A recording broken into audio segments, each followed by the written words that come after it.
Dubai में 17 से 21 नवंबर तक आयोजित एयर शो एक दुखद हादसे के साथ खत्म हुआ। जब एयर शो के अंतिम दिन भारत का लड़ाकू विमान तेजस क्रैश हो गया और इसमें सवार पायलट की जान चली गई। पायलट नमांस सयाल भारतीय वायुसेना के विंग कमांडर थे। वह हिमाचल प्रदेश के कांगड़ा जिला के रहने वाले थे। दुबई में अल मखतूम इंटरनेशनल एयरपोर्ट पर हुए इस हादसे का वीडियो अब सोशल मीडिया पर काफी ज्यादा तेजी से वायरल हो रहा है। वीडियो में साफ दिख रहा है कि उड़ान भरने के ठीक बाद तेजस जमीन पर गिर गया और उससे आग की लपटें उठने लगी। अब इस हादसे पर भारतीय वायुसेना ने अपने बयान में ये कहा है कि शुक्रवार को दुबई एयर शो में हवाई प्रदर्शन के दौरान एक भारतीय वायुसेना यानी कि आईएएफ का तेजस विमान दुर्घटना का शिकार हो गया। दुर्घटना में पायलट को जान गंवानी पड़ी। अब भारतीय वायुसेना इस अपूर्णीय क्षति पर गहरा दुख व्यक्त करती है और इस शोक की घड़ी में शोकाकुल परिवार के साथ दृढ़ता से खड़े होने का वादा करती है। दुर्घटना के कारणों का पता लगाने के लिए एक कोर्ट ऑफ इंक्वायरी भी जो है वो बैठाई गई है, ताकि ये पता चल सके कि आखिर तेजस में हुआ क्या। रक्षा मंत्री राजनाथ सिंह ने भी दुर्घटना पर दुख जताया है। सोशल मीडिया साइट एक्स पर एक पोस्ट में उन्होंने साझा करते हुए लिखा कि दुबई एयर शो में हवाई प्रदर्शन के दौरान भारतीय वायुसेना के एक बहादुर पायलट के निधन से गहरा दुख हुआ है। शोक संतप्त परिवार के प्रति मेरी गहरी संवेदना है। इस दुख की घड़ी में पूरा देश उनके साथ खड़ा है। भारत के chief of defence staff general Chauhan और भारतीय सशस्त्र बलों के सभी रैंक के अधिकारियों ने भी तेजस विमान के दुर्घटनाग्रस्त होने की घटना पर गहरा दुख व्यक्त किया है और ये कहा है कि हम परिवार के साथ हैं। वहीं हिमाचल प्रदेश के मुख्यमंत्री सुखविंदर सिंह सुक्खू ने भी एक्स पर विंग कमांडर नमांश की तस्वीर पोस्ट करते हुए अपना दुख व्यक्त किया। उन्होंने लिखा कि दुबई एयर शो में हुए तेजस विमान हादसे में हिमाचल प्रदेश के कांगड़ा जिला का एक वीर सपूत जो है वो शहीद हो गया है। उनके निधन का समाचार अत्यंत दुखद है और हृदय विदारक है। देश ने एक बहादुर, कर्तव्यनिष्ठ और साहसी पायलट को खो दिया। शोकाकुल परिवारजनों के प्रति अपनी गहरी संवेदनाएं प्रकट करता हूँ। वीर सपूत नमांश सयाल जी की वीर सपूत नमान सयाल जी की अदम्य वीरता, कर्तव्यनिष्ठा और राष्ट्र सेवा के प्रति समर्पण को हृदय से नमन करता हूं। हिमाचल प्रदेश के हमीरपुर से लोकसभा सांसद और बीजेपी नेता अनुराग ठाकुर ने भी एक्स पर दुख जताते हुए लिखा कि दुबई एयर शो में हुए तेजस विमान हादसे में वीरभूमि हिमाचल के कांगड़ा जिला के नमांश सयाल जी के निधन का समाचार अत्यंत कष्टदायी है और मैं इस पे काफी दुख व्यक्त करता हूं। आखिर नमान सयाल थे कौन? क्या उनका इतिहास रहा है? भारतीय वायुसेना में वो कब शामिल हुए और परिवार के बारे में क्या कुछ जानना जरूरी है? ऐसे ही इन तमाम बिंदुओं पर हम इस वीडियो में चर्चा करेंगे और आपको सारी जानकारी बताएंगे।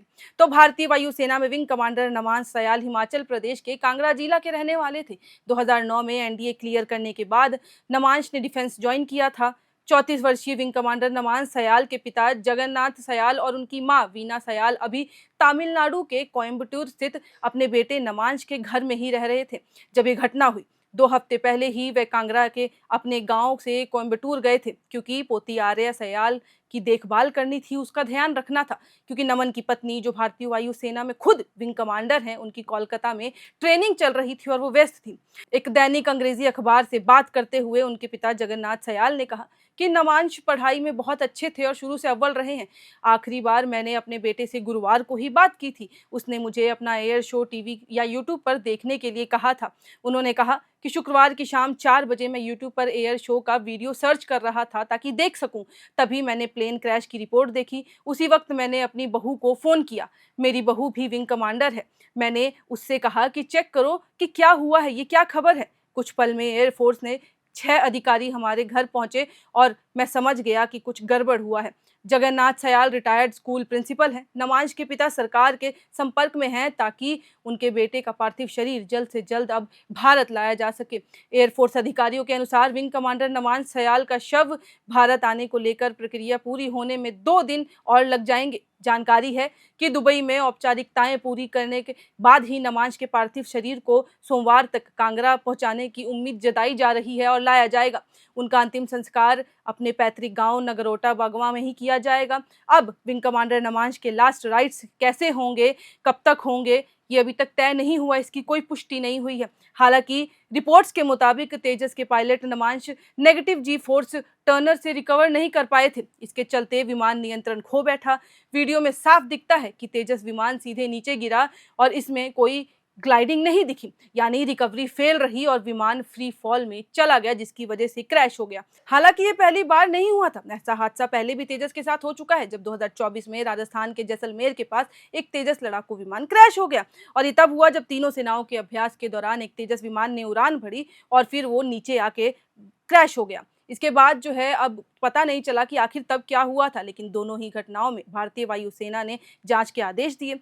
दुबई एयर शो 2025 में हुई इस दुर्घटना में विमान ने नियंत्रण खोने से कुछ देर पहले नेगेटिव जी पैंतरबाजी की थी। ये घटनाएं तेजस विमान पर भी अब कई सवाल उठाने लगी हैं, क्योंकि तेजस सिंगल इंजन वाला डेल्टा विंग हल्का लड़ाकू विमान है, जिसे भारत से लड़ाकू बेड़े में पुराने विमानों की जगह लेने और विदेशों में एक्सपोर्ट करने के लिए डिजाइन किया गया है। 2 दशकों से ज्यादा के विकास और सेवा काल में केवल 2 दुर्घटनाओं के साथ इस कार्यक्रम ने एक मजबूत सुरक्षा रिकॉर्ड पर जोर दिया है। रक्षा निर्माण को स्वदेशी बनाने के भारत के व्यापक प्रयास में इसकी भूमिका सार्वजनिक जांच को और भी ज्यादा जो है अब वो बढ़ा देती है, क्योंकि तेजस के अब 2 ऐसे हादसे हो चुके हैं। इसके परिणाम भविष्य के प्रदर्शन, उड़ान प्रोटोकॉल प्रदर्शन, पायलटों के प्रशिक्षण और तेजस बेड़े के लिए परिचालन सुरक्षा प्रक्रियाओं को और भी ज़्यादा प्रभावित कर सकते हैं। बाकी अब विंग कमांडर का शव भारत कब आता है, उसकी जानकारी हम अपडेट देते रहेंगे। जैसे जैसे पता चलता है कि अब आगे क्या प्रोसेस होने वाला है, वो सब हम आपको बताते रहेंगे। और तेजस में एग्जैक्टली क्या हुआ था, इसकी भी जानकारी देंगे पता चलने के बाद। और बाकी ये जानकारी आपको कैसी लगी, ये हमें कमेंट बॉक्स में लिख के बताएं और देखते रहें एयर नाउ।